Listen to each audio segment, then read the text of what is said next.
Welcome to the Trump Breaking News Network, your daily source for up-to-the-minute Trump news. Join us today and every day. Here's today's news. This is TBNN. Comments: Vatican threatens Trump, do not talk about Nibiru. The Nibiru saga continues to spin perilously close to the edge of reality as a new threat to world peace was successfully stymied at the Trump White House. A country unto itself, Vatican City, the birthplace of Roman Catholicism and home to the Catholic Archdiocese, holds secrets and mysteries few outsiders have seen. Of those who have, even fewer have lived to tell their tales. Every year, the walled enclave hosts millions of tourists, who visit St. Peter's Basilica or the Sistine Chapel. However, what remains hidden from all prying eyes is the Torre de Venti Observatory.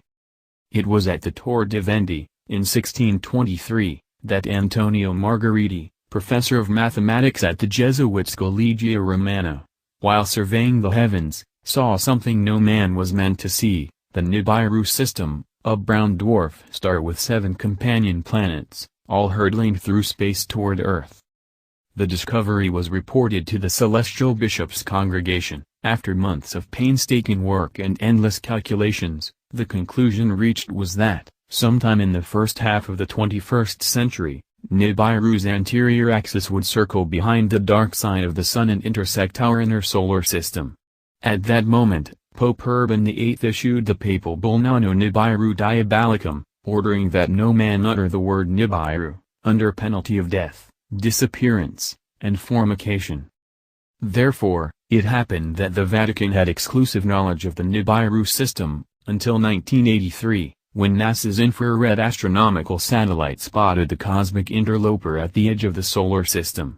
Jesuit spies, belonging to an order known as the Brotherhood of the Cruciform Sword, learned of NASA's discovery and reported their findings to Pope John Paul II.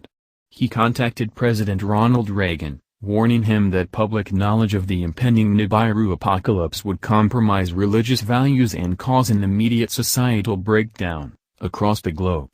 Reagan, by then a devoted Roman Catholic, agreed, and signed the Nibiru Secrecy Act of 1983.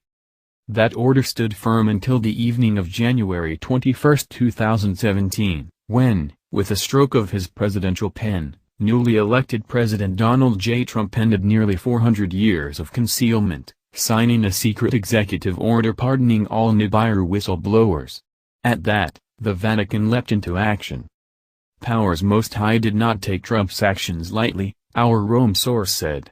In a way, the Vatican maintains a feeling of ownership with respect to Nibiru, meaning that it's not something to be discussed whimsically like a change in the weather. They have kept Nibiru secret for 400 years, and won't let some hair levitation guru sabotage their efforts. According to our source, a Vatican representative, Secretary of State Pietro Parolin, arrived at the White House on February 2 to deliver a personal note on vellum parchment, written by Pope Francis and co-signed by Vatican Secretary of Governance Giuseppe Bertello. The gist of the note was simple enough, even for Trump, our source said. It was an ultimatum: do not talk about Nibiru. Or else.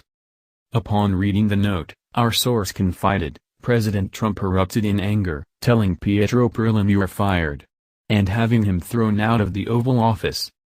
Our Washington source said, Trump was visibly shaken. His hands were trembling and his face red. Soon, he was throwing things around. At that point, Chief Strategist Stephen K. Bannon and Trump's son-in-law Jared Kushner were woken up. Upon their arrival in the Oval Office, Trump allegedly lambasted both for allowing WAP spies to learn of his plans for widespread Nibiru disclosure. Who do those fucks think they are? Trump shouted. I'm Donald J. Trump. No one tells Donald Trump what to do. If I were the president they'd all be in jail. To which Bannon barked back, you are the president. Prompting Trump to demand, well, then. Can we bomb them now? But Kushner intervened, insisting that bombing the Vatican had the potential of creating confusion and leading to possible misunderstandings, especially when the president was trying to collect his thoughts and calmly decide whether to go ahead with the much more popular idea of bombing Iran, or China over its absurd claim to having any kind of relationship to islands in the South China Sea. thanks in great part to an intervention by the first daughter. However, there were no tweets or bombs fired in the direction of Rome, and President Trump instead agreed to calmly pen a note to Pope Francis.